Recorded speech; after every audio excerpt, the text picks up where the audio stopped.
애매한 시간에 찾아간 식당 출입구에 써진 브레이크 타임이라는 말에 아쉬운 발길을 돌려야 했던 경험 다들 한 번쯤 있으시죠? 쉬어가며 일하는 건 사실 모든 노동자가 갖는 권리잖아요. 쉴 수 있다는 건 단순히 자유로운 시간을 보낸다는 것 이상의 의미가 있을 겁니다. 잠시의 쉼으로 몸을 회복하고 다치지 않고 더 오래 안전하게 일할 수 있는 힘을 얻을 수 있으니까요. 이런 측면에서 브레이크 타임이 만들어진 건 아마도 노동자의 생명과 건강을 지켜야 한다는 목적이 분명 있을 거라고 생각하고 싶습니다. 그런데 이 제도가 시행되고 자리 잡는 과정에서 사실상 최저임금 상승에 따라 인건비를 줄이기 위한 수단으로 굳어져 버린 게 현실이라는 걸 모르는 분은 없으시겠죠. 일터에서의 쉼이 중요한 이유는 노동을 다시 시작할 수 있게 만들어주기 때문입니다. 쉼은 끝이 아니라 잠시 멈춤이라는 걸 모두가 기억하면 좋겠습니다. 휴식의 권리가 더는 희석되지를 않길 바라며 132 라디오 세 번째 방송 바로 시작합니다.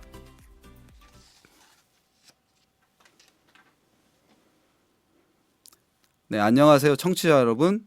1과 3 이야기 132 라디오 진행을 맡은 유기만입니다. 전주시 비정규직 노동자 지원센터와 전주 공동체 라디오가 매월 일하는 사람의 1과 3 이야기를 전하는 132 라디오 방송을 제작하고 있습니다. 오늘은 지난 한 달의 노동 이슈를 돌아보는 이슈 브리핑, 전지적 노동자 시점, 이럴 땐 이런 법 세 가지 코너로 진행됩니다. 자, 그럼 132 라디오 첫 번째 코너 이슈 브리핑을 시작하겠습니다. 이번 시간은 지난달 지역 노동 이슈를 지역 언론을 통해 살펴보는 시간입니다.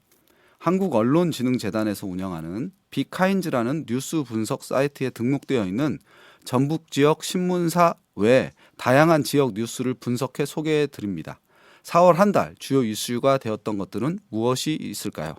첫 번째 이슈는 국회 환경노동위원회 위원장 안호영 의원이 특수형태 근로종사자, 중소기업 노동자, 취업준비생 보호를 위한 노동 관련 법률 개정안 3건을 대표 발의했다는 소식입니다.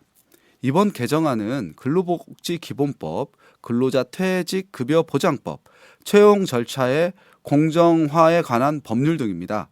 하나씩 살펴보겠습니다. 근로복지기본법 일부 개정안은 특수형태 근로종사자까지 포함해서 노동공제조합을 설립, 운영할 수 있어서 플랫폼 노동자, 프리랜서 등 특수고용 형태 종사자들도 근로조건 개선과 복지 혜택을 받을 수 있는 기반을 마련하는 법이라고 합니다.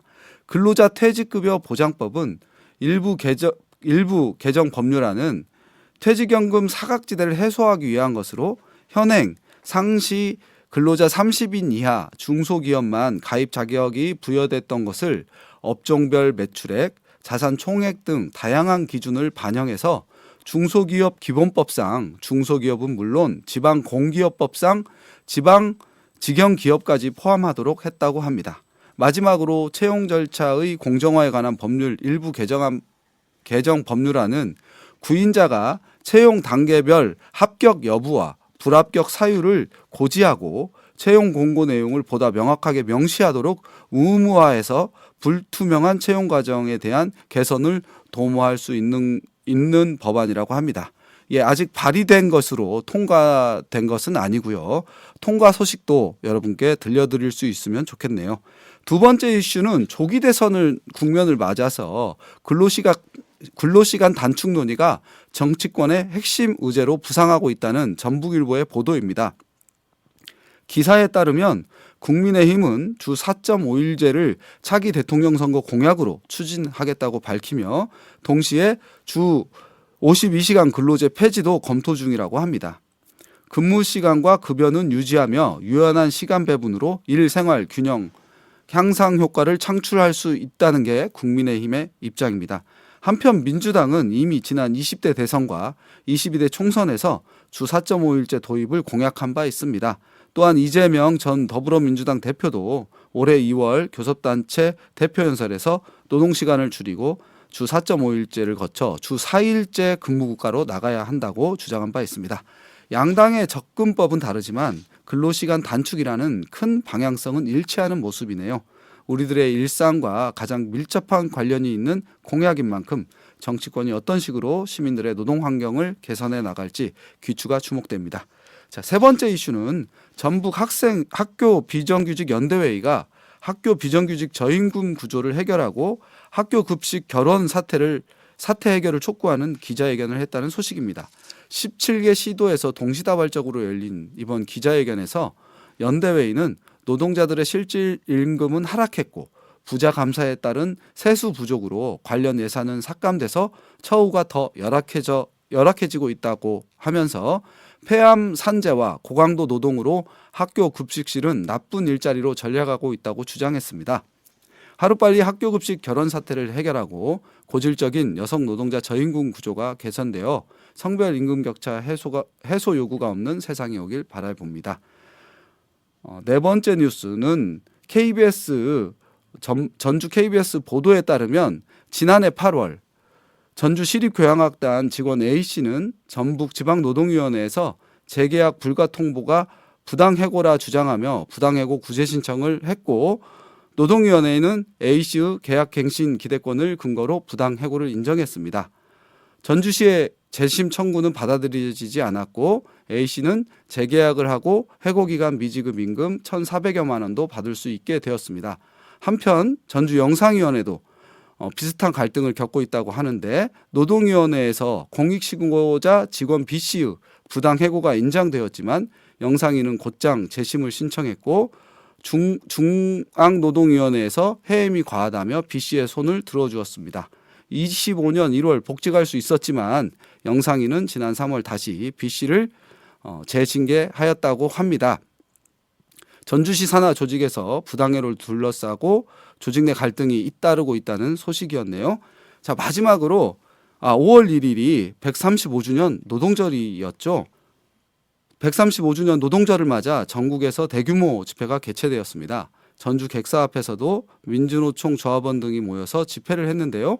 노동절을 맞아 민주노총에서 3대 영역 16개 과제를 요구안으로 발표했습니다. 좀 길지만 소개해드리겠습니다.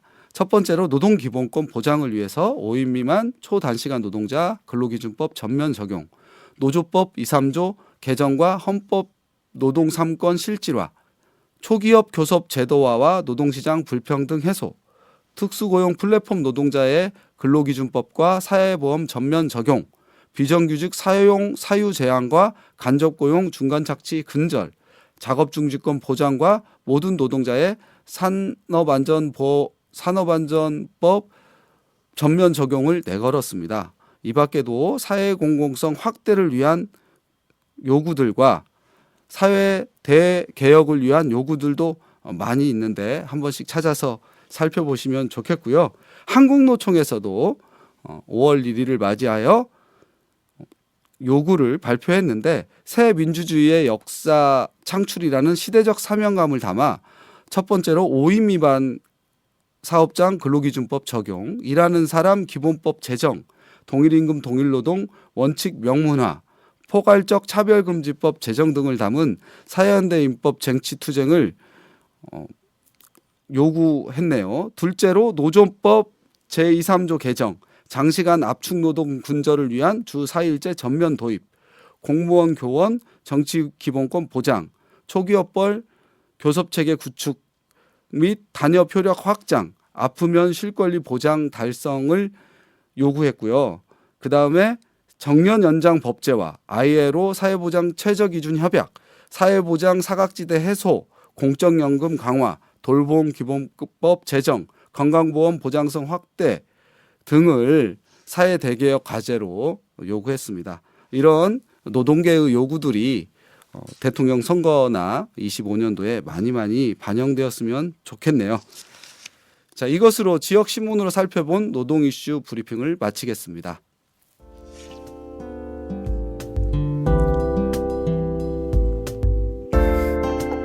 네, 이번에는 한 달에 한 번 주제를 가지고 진행하는 전지적 노동자 시점 코너입니다. 이번 달 주제는 상병수당입니다. 상병수당이 뭘까요? 일하고 계신데 몸이 불편하시다면 잘 들어주십시오. 혹시 아픈데도 일하는 분이 주변에 계시다면 잘 들어주십시오. 상병수당은 전주시도 지난해부터 시범 지역으로 포함되어 운영되고 있는데요. 오늘은 건강보험공단 남부지사 정명숙 팀장님을 모시고 상병수당에 대해서 자세히 알아보겠습니다. 스튜디오에 나와 계십니다. 정명숙 팀장님 인사 부탁드립니다. 네, 안녕하세요. 국민건강보험공단 전주 남부지사 상병수당 운영팀 팀장 정명숙입니다. 반갑습니다. 네, 그 상병수당 소개 홍보지를 보니까 소득 걱정에 아파도 참고 출근하고 병원 치료를 미루는 직장인, 자영업자, 프리랜서, 일용직 등을 위해서 만들어진 제도라고 되어 있던데요. 먼저 상병수당이 무엇이고 어떻게 생겨나게 되었는지 소개 부탁드립니다.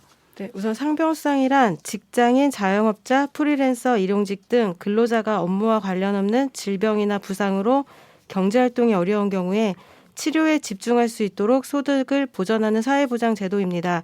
한마디로 아프면 쉴 권리라고 생각하시면 되겠습니다.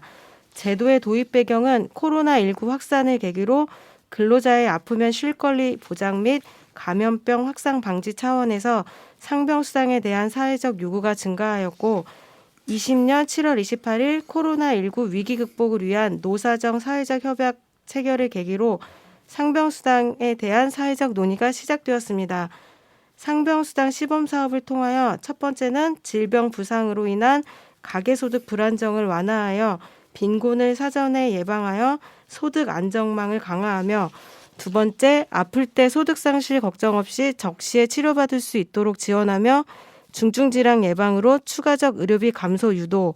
세 번째, 아픈 근로자의 무리한 출근으로 인한 생산성 저하를 방지하고 질병 악화로 인한 조기 퇴직 사례를 줄여 노동 생산성 손실 방지. 네 번째, 지역사회 감염병 확산을 차단하고자 2022년 7월부터 상병수당 제도의 시범사업이 시작되었고 전주시는 2024년 7월 3단계 시범사업을 추진하게 되었습니다. 네, 말씀 들어보니까 저도 기억이 나는 것 같습니다. 코로나19로 막 코로나19가 확산될 때 전 국민 뭐 고용보험이라든지 전 국민 어떤 상병수당 아프면 쉴 권리 이런 것들이 막 이슈가 됐던 그런 기억들이 떠오르는데 그때부터 이렇게 차근차근 준비가 되어서 네. 전주시도 지난해부터 시범 사업이 되어 오고 있었군요. 앞에서 직장인, 자영업자, 프리랜서, 일용직 등을 위한 제도라고 했는데 그래도 지원 조건이 있을 것 같아요. 어떤 사람들이 상병수당 제도를 이용할 수 있나요? 기본 자격으로 전주시 거주자 또는 전주시 소재 사업장에서 근로하는 만 15세 이상 65세 미만 근로자, 대한민국 국적자를 대상으로 하고 있습니다. 직장인의 경우 직전 2개월 중 1개월 이상 건강보험, 고용보험, 산재보험 가입자 대상이며 자영업자 같은 경우 직전 3개월 사업자 등록이 유지되어 있는 상태에서 3개월 평균 매출액이 209만 원 이상인 경우 대상자로 인정이 됩니다. 일용가입자인 경우 직전 2개월 중 20일 이상 고용산재보험이 가입되어 있거나 직전 1개월 중 10일 이상 고용산재보험 가입자를 대상으로 하고 있습니다. 단 공무원, 공립학교 교직원, 유급병가자, 타제도 중복수급자, 자동차보험 수급자 등은 대상에서 제외됩니다. 참고로 저희가 5월 1일부터 제도가 변경될 예정입니다. 기존에는 가구합산 건강보험료 기준 중위소득 120% 이하이신 분들만 신청이 가능하셨는데 5월 1일부터는 보편 대상으로 소득 심사가 없어졌습니다. 그렇다고 모든 분들이 신청 가능하신 것은 아니고 처음에 말씀드린 취업자 기준, 매출 기준, 기본 자격 또한 충족하셔야 신청 가능하십니다. 네, 이렇게 들으니까 좀 복잡한 것 같은데 어쨌든 그 건강보험료 기준 중위소득 120% 이하인 분들만 지급됐던 기준이 없어졌기 때문에 네. 기준은 많이 완화된 거네요. 네, 맞습니다. 네, 그리고 아까 말씀드렸던 것처럼 직장인은 2개월, 1개월 이상 4대 보험 가입이라든지 자영업자는 3개월 매출이 209만 원 이상이라든지 일용직 노동자들은 직전 1개월 10일 이상 고용보험 가입자를 대상으로 하고 있다는 정도만 이렇게 알아두시고 모든 이제 그 소득 기준과 상관없이 신청할 수 있다는 거 명심해 주시면 좋겠습니다. 자, 이런 제도가 있어도 사실 신청 절차를 몰라서 혹은 까다롭게 생각이 되어서 이렇게 못하는 경우가 있습니다. 신청 절차 어떻게 신청합니까? 우선은 업무와 관련 없는 질병이나 부상이 발생했다면 발생 즉시 참여 의료기관에 방문하여 상병수당 신청용 진단서를 발급받으셔야 합니다. 참여 의료기관이란 상병수당 신청용 진단서 발급이 가능한 의료기관으로 공단 홈페이지에서 확인 가능합니다. 이때 최근 1개월 이내 수술, 시술 검사 기록지와 상병수당 진단서 작성용 사전 문답서를 가지고 가셔야 상병수당 신청용 진단서가 발급되므로 이 점을 유의하셔야 합니다. 그리고 진단서 발급일 기준 14일 이내에 필수 구비 서류인 상병수당 지급 신청서, 가족관계 증명서, 개인정보 수집 비용 동의서, 의료기관에서 발급한 의무기록지, 예를 들면 수술기록지, 검사기록지, 진료기록지 등을 준비하여 공단 홈페이지, 지사 방문, 팩스, 등기 우편을 통해 신청 가능합니다. 다만 신청하시기 전에 전주 남부지사의 신청 가능 여부를 꼭 확인하신 후에 상병수당 진단서 발급 및 필요한 서류를 발급하시기 바랍니다. 네, 일단은 이렇게 복잡해 보이지만 어쨌든 지금 제일 중요한 거는 업무와 관련 없어도 된다는 것 같아요. 그러니까 일하던 중이 아니라 축구를 하다가 네, 맞습니다. 휴일에 네네. 아니면 저녁에 음주하고 집에 가다가 넘어지거나 네, 가능합니다. 전혀 업무와 관련이 없어도 다쳤을 때에 그 생계를 위해서 치료를 위해서 이제 상병수당을 지원하는 제도라는데 이렇게 상병수당 신청 진단서를 꼭 그런 의료기관에서 치료받아야 되는 건 아니잖아요. 네, 맞습니다. 치료받은 기관과 상병수당 신청용 진단서 발급 기간은 다르셔도 무방합니다. 네, 그래서 자신이 집 근처에서 다쳐가지고 집 근처 병원에 가셨는데 상병수당을 신청하려면 그런 의료기관에서 진단서를 발급받아야 된다라는 네네, 그런 맞습니다. 말씀이시고요. 서류가 여러 가지 있지만 어쨌든 전주 남부지사에 먼저 상담을 하면 네네. 어렵지 않게 이런 서류들도 안내하고 도움을 받을 수 있는 거죠. 네, 맞습니다. 네, 고맙습니다. 그러면은 구체적으로 얼마나 어떤 지원을 받을 수 있습니까? 상병수당 제도는 질병 유형 제한 없이 일을 하지 못하는 기간 동안에 지급되는 제도입니다. 다만 제도의 오남용을 방지하기 위해 7일의 대기 기간을 두고 질병 부상으로 8일 이상 연속하여 일을 하지 못하여 소득 발생하지 않을 경우 상병수당 시범사업 기간 중 최대 150일이 지급이 됩니다. 여기서 주의하셔야 할 점은 신청하신 모든 기간이 지급되는 건 아니고 자격심사, 의료심사를 거쳐 최종 결정된 근로활동 불가 기간에 대해서만 지급이 됩니다. 그러면 하루 얼마나 지급되는지 가장 궁금해하실 텐데요. 시범사업 기간 동안 다양한 급여 지급 체계의 시험 운영 및 비교 평가를 통한 최종 모형을 도출하기 위하여 기존 정액 방식에서 취업자 구분에 따라 정률과 정액 방식으로 혼합 운영하는 방법으로 5월 1일자부터 변경될 예정입니다. 건강보험 직장 가입자의 경우에는 직전 3개월 평균 보수월액의 60%를 지급하는데 상한선 66,000원과 하한선 48,150원을 설정하여 해당 범위 내에서 정률 지급되며 그 외 취업자, 예를 들면 자영업자, 일용근로자, 특고직 근로자의 경우는 하루 48,150원으로 정액 지급됩니다. 네.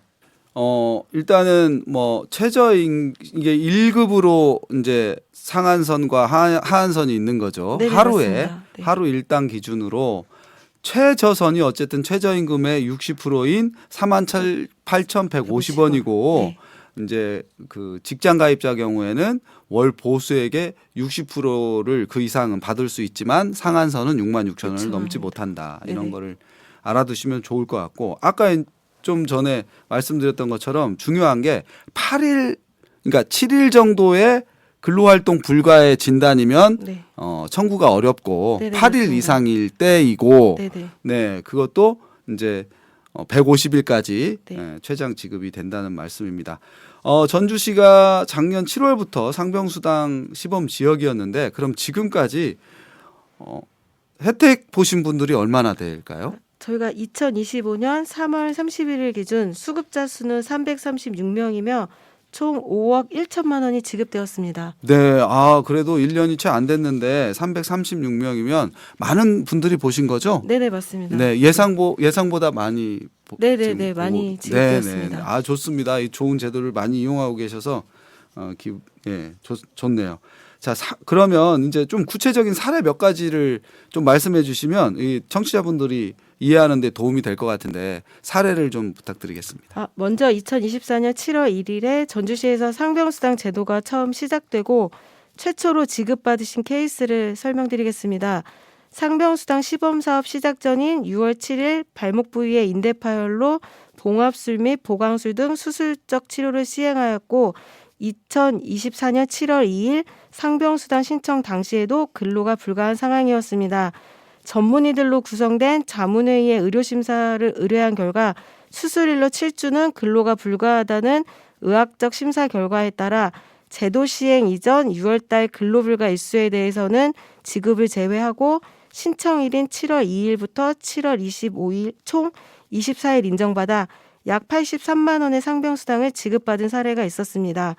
다음으로 가장 많이 연장 신청하시고 최대 보장일수를 수급한 케이스도 말씀드리겠습니다.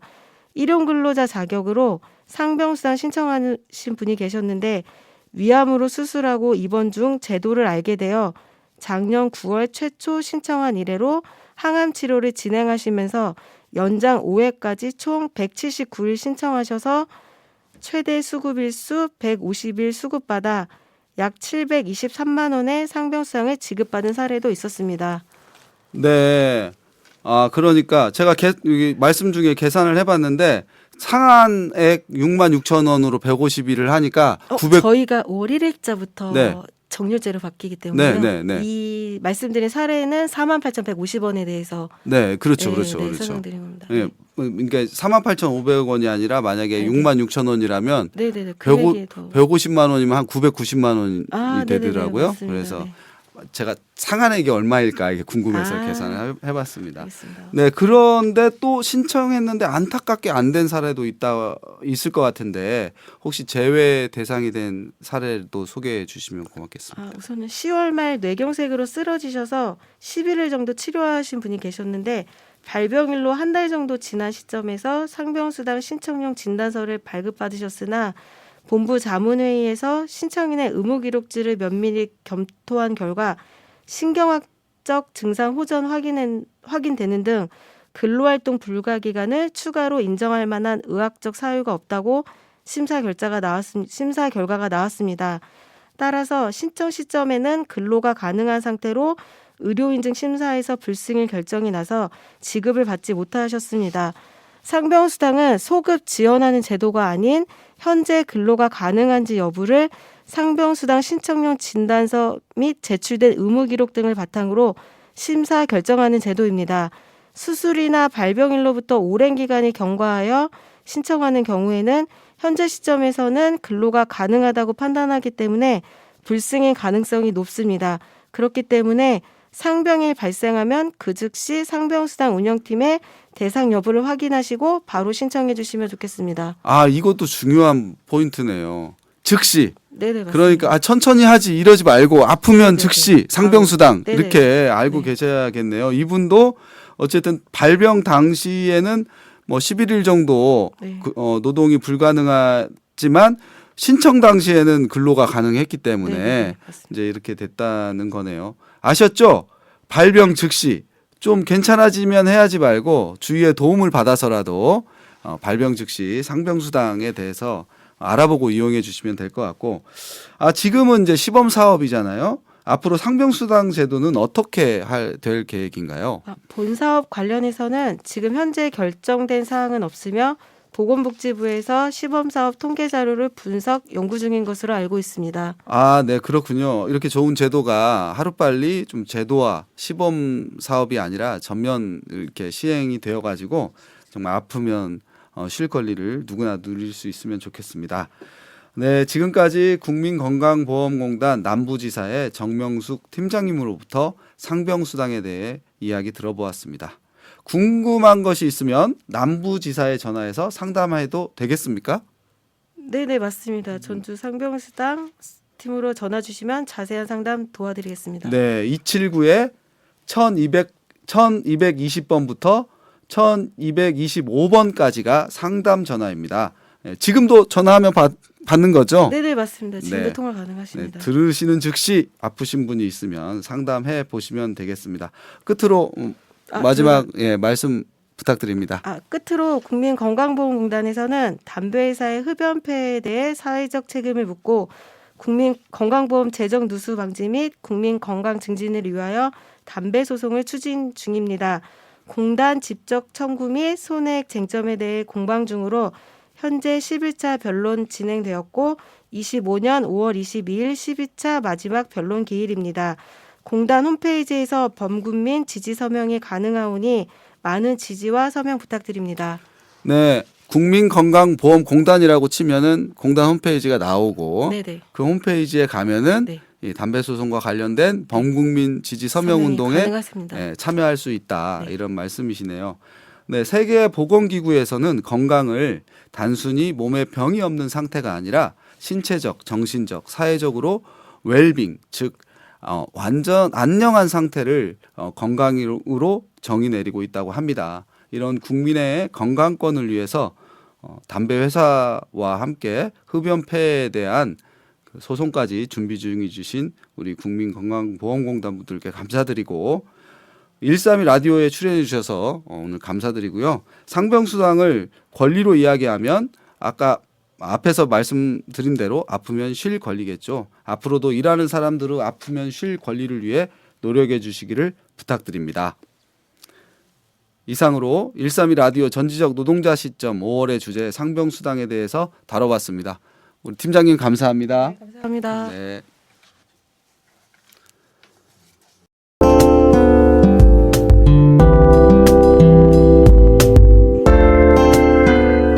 이런 법 코너입니다. 오늘도 저희 센터 법규국장이신 천성화 노무사님을 모시고 이야기 나눠보도록 하겠습니다. 어서 오십시오. 안녕하세요. 네, 소개 부탁드립니다. 예, 저는 전주시 비정규직 센터에서 노동 상담을 하고 있는 노무사 천성화입니다. 반갑습니다. 네, 앞서 인터뷰에서 아프면 쉴 권리에 대해서 이야기 나눠봤는데 오는 5월 5일은 어린이날이고 5월 8일은 어버이날이기도 해서 5월은 흔히 가정의 달이라고 하는데요. 이런 가정의 달 5월을 맞이해서 오늘은 연속적 노동으로 인한 피로를 회복하고 노동 제공 의무를 벗어나서 자유로운 시간에 문화적 생활을 할 수 있는 휴일, 노동자들이 제일 좋아하죠. 휴일 제도에 관해 알아보겠습니다. 노무사님, 휴일 제도에 대해서 간단하게 설명 좀 해주시겠습니까? 예, 휴일이란 근로의 의무가 없는 날을 말하는데요. 노동자가 사용자의 지휘 명령으로부터 완전히 벗어나 근로를 제공하지 아니한 날을 말합니다. 이와 비슷한 제도인 연차 휴가와 비교를 해보면 연차 휴가의 경우는 본래는 근로 의무가 있는 날, 즉 근무일에 근로자의 휴가 청구 등으로 근로 의무가 면제된 날이라는 점에서 차이가 있습니다. 그리고 휴일은 크게 법정 휴일과 약정 휴일로 나눌 수 있는데요. 법정 휴일은 주휴일, 근로자의 날, 공휴일 등 세 가지가 있는데 이 모두 법률 규정에 의해서 유급으로 부여받을 수 있는 휴일을 말합니다. 그리고 약정 휴일은 회사 창립일 등 단체 협약, 취업규칙 등을 통해서 사용자와 노동자가 임의로 정하여 운영하는 휴일을 말하는 것입니다. 네, 좀 약간 이 법률 용어들이 좀 약간 어렵긴 한데 예. 법정 휴일, 주휴일, 노동절, 공휴일 등 세 가지 휴일은 사업장에 노동을 제공하는 모든 노동자가 누릴 수 있는 권리인가요? 좀 아쉬운 부분이 있는데요. 모든 노동자가 조건 없이 누릴 수 있는 권리는 아니고요. 주휴일 그리고 근로자의 날, 공휴일 각각에 따라서 다소 그 적용 그 범위가 다릅니다. 그 내용을 간단하게 설명을 드리면 먼저 5월 1일로 정해진 근로자의 날, 이 노동절은 공무원을 제외한 모든 사업장에 모든 노동자에게 적용되는 휴일이고요. 주 휴일의 경우는 일주에 15시간 미만으로 노동을 하는 단시간 노동자나 파트타임 노동자에게는 적용되지 않고 있으며 또한 농업, 임업, 수산업에 종사하는 노동자와 아파트나 건물의 경비원에게는 적용되지 않는 휴일입니다. 그리고 소위 그 달력상의 빨간 날이라고 부르는 그 공휴일은 근로자가 5명 이상이 되는 사업장에만 적용이 되고 있는데요. 그래서 5명 미만인 사업장, 즉 근로자가 1명에서 4명까지 근무하고 있는 작은 사업장에서 노동을 하는 노동자들과 또 일주일에 15시간 미만을 노동하는 노동자, 그리고 농업, 임업, 수산업에 종사하는 노동자와 아파트나 건물의 경비원 등에게는 적용되지 않고 있습니다. 아, 네. 들어보니까 그 뭐 5월 1일 노동절에 공무원을 적용되지 않는 휴일 빼고는 농업, 임업, 수산업, 아파트 건물 경비원, 그다음에 5인 미만 사업장, 초단시간 노동자, 파트타임 노동자 이런 분들은 대부분 열악한 우리 취약 노동자들이잖아요. 예. 아, 이런 분들에게 적용이 안 되고 있다니까 너무너무 이렇게 좀 마음이 아픈데. 예. 네, 그래서 뭐 민주노총이나 한국노총에서 그래서 5인 미만 사업장의 노동자에게도 모든 그 근로기준법을 적용하라는 요구가 있던데 그렇게 예. 되면은 이제 이분들도 혜택을 받을 수 있는 건가요? 그렇습니다. 현재 지금 이제 적용이 제외되고 있는 거는 그 근로기준법 규정에 의해서 그렇게 되고 있는데요. 뭐 현실적으로는 이 소규모 사업장들의 그 사업주들이 이런 휴일들에 대해서 이제 부담을 갖는다 하는 측면에서 적용이 제외되고 있다고 보겠습니다. 네. 그러면 이런 그 이제 상담도 있습니다. 건설 일용 노동자인데 예. 말만 일용직이지 건설 회사에서 숙소, 식당 등을 제공하고 있고 한 달에 많게는 26일, 적게는 20일 정도 일을 한다고 해요. 예. 건설 회사에서는 일용직에게는 주휴수당이 발생하지 않는다고 주휴수당을 지급하지 않았다고 하는데 이런 분들, 이런 건설 일용 노동자도 주휴수당을 받을 수 있나요? 결론부터 말씀을 드리면 이 사례에서처럼 이렇게 이제 근무를 계속적으로 하는 건설 일용직 노동자의 경우는 주휴수당을 받을 수 있습니다. 설명을 좀 드리면 근로기준법에서는 유급 주일은 일주 동안의 소정 근로일에 개근한 자에게 보장을 해야 한다라고 규정하고 있어서 원칙적으로는 일용 노동자는 일일 단위로 근로계약을 하고 그날로 근로를 마치면 근로관계가 종료되므로 주휴수당이 발생하지 않는 것이 원칙이지만 노동부나 법원의 판례는 형식적으로 일용 근로자라 하더라도 일용 관계가 중단되지 않고 계속 되어온 경우에는 상용 근로자로 보아야 하므로 일일 단위 근로계약을 반복 갱신해서 근로관계가 계속된 경우에는 유급 주의를 부여해야 한다라고 그렇게 하고 있어서 일일 단위 근로계약이 반복 갱신하여 일용관계가 계속된 위 사례의 건설 일용 노동자는 계속하여 노동을 하는 경우 일주일마다 일일의 유급 주휴수당을 받을 수 있습니다.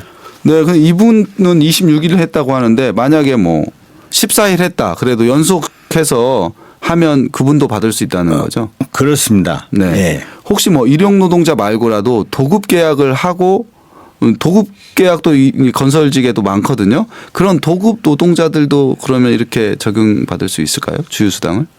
그렇습니다. 이제 도급 노동자라고 한다면은 그 도급을 받은 이제 뭐 이 오야지 이 아래에서 이렇게 계속 근로하는 일용직 근로자를 생각해 볼 수 있는데요.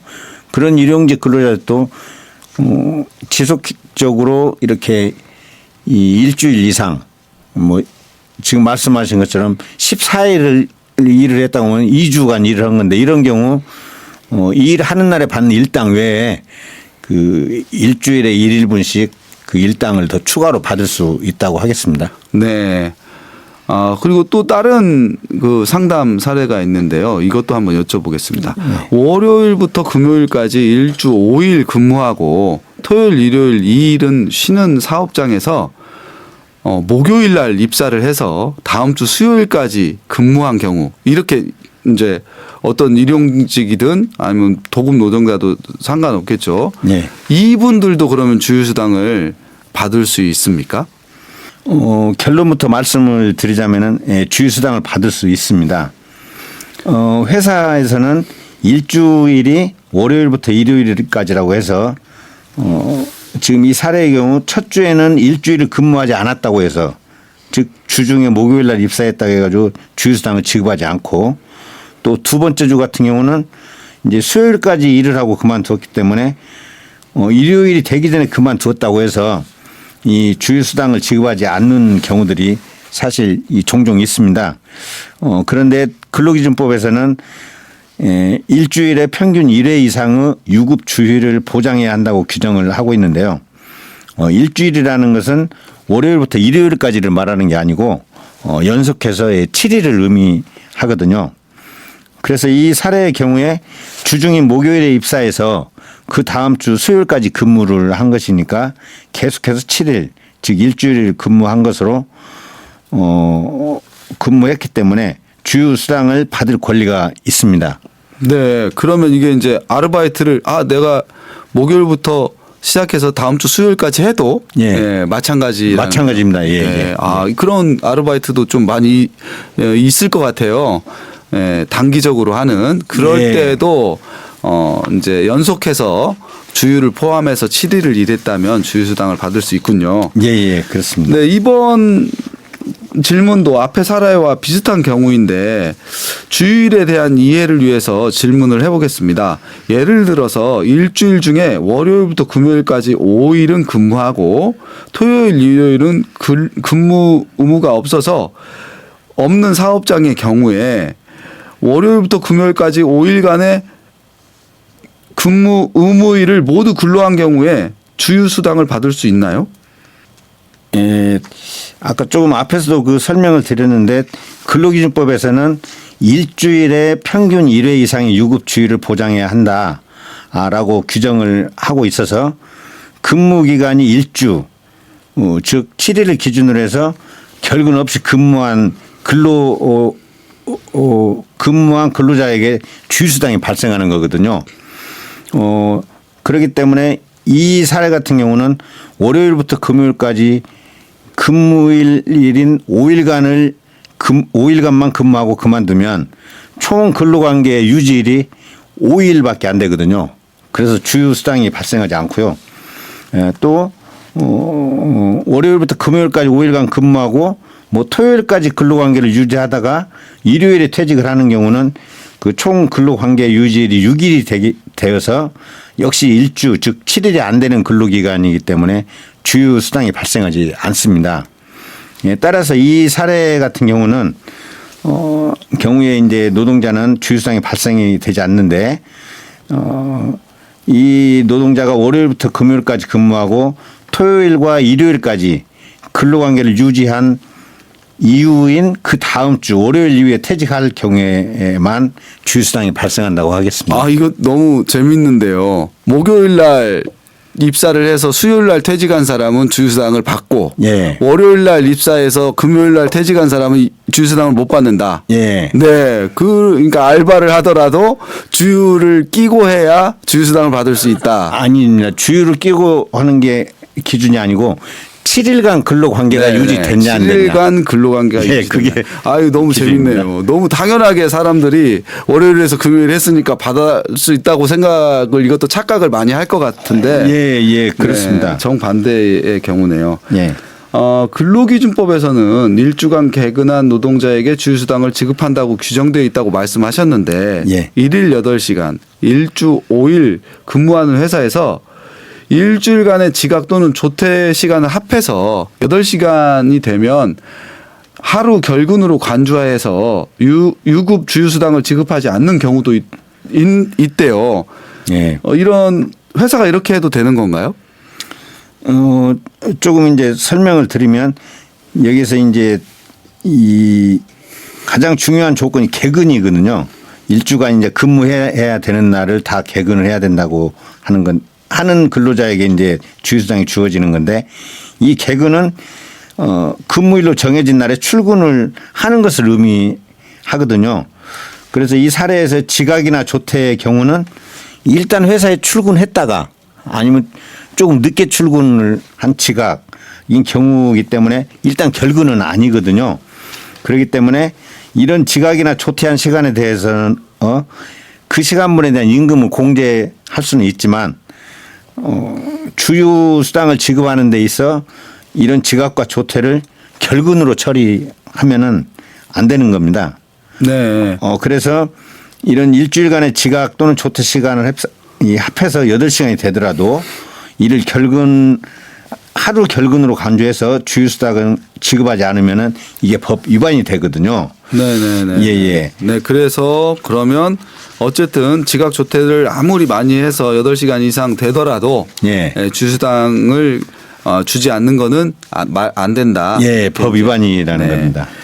그 이제 이것도 참 재미있는 저희 상담인데요.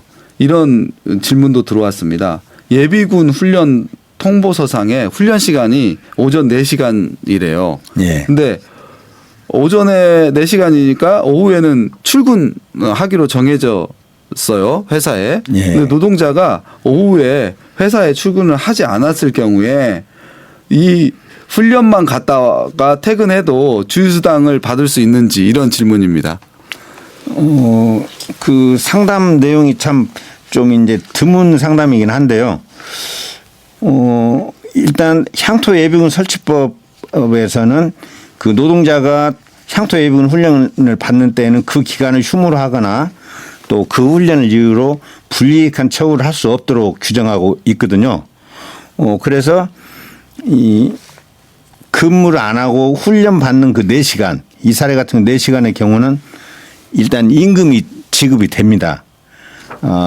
임금이 지급이 되고 또 근로 제공 의무도 이제 면제가 되고 그렇게 하는 건 당연한데 그렇지만 이제 오후 시간 같은 경우 오후 시간은 근로 제공 의무가 있기 때문에 오전에 그 예비군 훈련을 받았다고 해가지고 오후에 출근 안 하게 되면 이거는 일반적으로 출근했다가 조퇴하는 거하고 다른 사실상 결근으로 보거든요. 그래서 이런 경우는 그 주 중에 개근을 하지 않았기 때문에 주휴수당을 지급하지 않아도 된다 하는 것이 그 고용노동부의 해석이고 입장이거든요. 네. 예. 따라서 네. 이제 이 노동자의 경우는 예비군 훈련이 있던 주에 일주를 개근했다고 볼 수가 없으니까 주휴수당을 받지 못하게 된다고 네. 하겠습니다. 여기서 중요한 거는 어쨌든 출근, 주휴수당은 예. 네, 출근이 중요하다 이렇게 이제 좀 말씀드릴 수 있을 것 같은데 예. 어쨌든 이제 저희들이 휴일 얘기하다가 이제 주휴수당 얘기를 더 많이 하게 되었는데 이제 공휴일에 대해서 좀 질문을 드려보겠습니다. 공휴일은 언제부터 노동자들이 유급휴일로 인정받게 되었나요?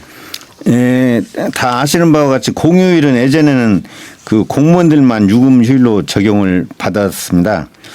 그런데 근로기준법 개정으로 2020년도부터 일반 사업장 노동자들에게도 휴일로 적용이 되었는데요. 2020년 1월부터는 300명 이상 사업장 그리고 21년도 1월부터는 30인에서 300명 미만 사업장 그리고 2022년 1월부터는 5인 이상 사업장까지 확대해서 단계적으로 적용을 하게 되었습니다. 사실 이 보면은 좀 아쉬운 점이 있는데 근로조건에서 여러 가지 보호가 미흡한 4명 미만, 4명 이하의 작은 사업장 노동자들과 일주에 15시간이 안 되는 단시간 근로자 그리고 농업, 임업, 수산업 노동자들은 적용을 받지 못하고 있다는 점입니다. 네. 뭐 이제 시간이 갈수록 확대돼 왔으니까 이것도 모든 노동자들이 적용받는 때까지 확대를 해갔으면 좋겠네요. 예. 네, 공휴일의 경우 토요일이나 일요일 다른 공휴일과 겹쳐서 이제 대체 공휴일이라고 있지 않습니까? 5월에도 하루 대체 공휴일이 있는데 예, 예. 이런 경우에 원래의 공휴일과 대체 공휴일 중에 어떤 공휴일을 유급 공휴일로 적용받게 되나요? 이것도 다 같이 적용받는 게 아닌가 봐요. 아닙니다. 뭐 결론부터 말씀드리면 회사에서 보면은 하루의 공휴일이 대체 공휴일이 발생하면은 이틀의 공휴일이 생겨서 네. 뭐 금전적으로나 또 이제 사업 운영상으로 이제 부담이 좀 되지만 이 공휴일과 대체 공휴일은 이 근로기준법상 유급휴일로 둘 다 보장하도록 그렇게 규정을 하고 있기 때문에 일반 사업장에서 회사에서는 공휴일과 또 그 대체 공휴일을 모두 유급 공휴일로 적용을 해야 하는 게 원칙입니다. 아, 네네. 그렇지 네. 않은 사업장에 대해서는 이제 이렇게 알리는 거군요. 예, 그렇습니다. 예. 네네네. 네. 그리고 이제 조금 더 이제 설명을 드리자면은 이 공휴일이나 대체 공휴일의 경우에 예를 들면은 격일제 근무를 하는 근로자나 교대제 근무자들이 비번일의 경우에 이런 공휴일이나 대체 공휴일이 있는 경우가 있거든요. 이런 경우는 이 공휴일이라고 해서 무조건 유급으로 보장해 주도록 그렇게는 되어 있지 않습니다. 아, 그러면 그때는 무급입니다. 네. 쉴 권리는 있는데 수당은 지급받지 못하는 네. 그런 이제 공휴일이 되겠습니다. 네, 격일제의 비번과 예. 그런 대체 공휴일이 겹쳤을 때는 예. 이제 그렇다는 말씀이시네요. 예, 그렇습니다. 공휴일이 유급휴일로 적용되기 전에 회사에서 설날이나 추석 명절의 경우에는 노동자들에게 연차 휴가를 사용하도록 한 경우도 많았는데 예. 공휴일이 유급휴일로 적용되는 5명 이상의 회사에서 현재도 설날이나 추석 명절 또는 다른 공휴일을 연차 휴가를 사용하도록 할 수 있나요? 이런 상담도 사실 가끔 들어오거든요. 뭐냐면은 공휴일인데 5인 이상 되고 공휴일 적용을 받는데 우리 회사는 근무를 한답니다. 아니 근무를 한다는 게 아니고 연차 휴가를 사용하랍니다. 라고 네네. 사장이 그러는데 이게 맞습니까? 라고 이런 상담이 오는데요. 이 연차 휴가는 이 공휴일에 대해서 대체할 수 없습니다. 왜냐하면은 공휴일 자체가 유급휴일로서 근로의 의무가 없는 날이기 때문에 그 근무일의 연차 휴가를 대체할 수 있다는 근로기준법 원칙에 이제 어긋나기 때문이거든요. 네. 이런 사업장 없겠죠? 지금. 근데 지금도 종종 네. 그 사실 이제 작은 사업장에 우리 사장님들께서 이 노동법을 잘 이해를 못하고 계시는 분들이 많이 계십니다. 그래가지고 이런 회사들이 좀 있는 걸로 그렇게 알고 있습니다. 네. 그러면 이번에는 뭐 그런 어떤 주휴일이나 노동절, 공휴일 수당에 관해서 여쭤보겠습니다. 주휴일이나 노동절 그리고 공휴일이 적용되는 노동자들의 경우에 모든 휴일 수당을 추가적으로 받게 되는 거죠? 모든 노동자들이 추가적으로 휴일 수당을 지급받을 수 있는 것은 아닙니다. 아, 그래요? 네. 예. 좀 설명을 드리면 이제 보통 이 임금을 받는 임금 그 제도가 월급제로 정해서 임금을 받는 근로자가 있고 네, 네, 네. 또 일부 이제 생산 현장이랄지 그런 현장에서는 일당제나 또는 시간제로 그 임금을 계산해서 받는 근로자들로 그렇게 크게 나눠볼 수 있는데요. 월급제 근로자들의 경우는 이 월급 속에 주휴 수당이나 근로자의 날 수당 그리고 공휴일 수당 등이 사실 포함되어 있는 것으로 해석을 하고 있습니다. 이 노동부나 이 법원에서는. 그래서 그런 근로자들은 이 공휴일에 쉬기는 하지만 추가적인 이 수당이 없고요. 아까 말씀드린 바대로 일당으로 임금을 계산하는 1급제나 또는 시간으로 임금을 계산하는 시간제 근로자는 통상적으로 그 속에 휴일 수당이 포함되어 있는 게 아니기 때문에 그런 주휴일이나 근로자의 날 이런 공휴일 등에 이 추가적으로 이제 근로를 하게 되면은 추가적으로 유급 수당을 받을 수 있는 거죠. 네. 공휴일 그러니까 수당. 이 이제 주일 근로 노동절 휴일에 대한 수당은 월급제를 제외하고 예. 이제 일용 뭐 시간제나 뭐 1급제의 경우에는 받을 수 있다. 예, 이제 그렇습니다. 이해하면 되겠네요. 예. 네, 그러면 주일이나 노동절 그리고 공휴일이 서로 겹치는 경우가 종종 있습니다. 이렇게 휴일이 중복되는 경우에는 중복된 휴일 임금을 따로따로 계산해서 모두 지급받을 수 있나요? 아마 이 요즘 노동자들께서도 이제 많이 이제 알고 계시는 상식이겠지만 이 휴일이 중복이 되는 경우에는 노동부에서는 노동자의 유리한 하나의 휴일만 유급으로 인정해도 된다 하고 예전부터 해석을 해와가지고 이렇게 중복이 되는 경우에 이 하루분만 이렇게 유급 수당을 받을 수 있는 것으로 그렇게 이해하시면 되겠습니다. 네, 알겠습니다. 자, 이제는 휴일 근로하는 경우 휴일 가산수당을 받을 수 있다고 알고 있는데 이 휴일 근로 가산수당에 대해서 잠시 설명 부탁드리겠습니다. 이 휴일 근로 가산수당은 말하자면 휴일날 근로를 하면은 근로한 시간에 대한 임금 100%와 그 시간에 대해서 50%를 추가로 받는다는 그 수당을 말하는 것이거든요.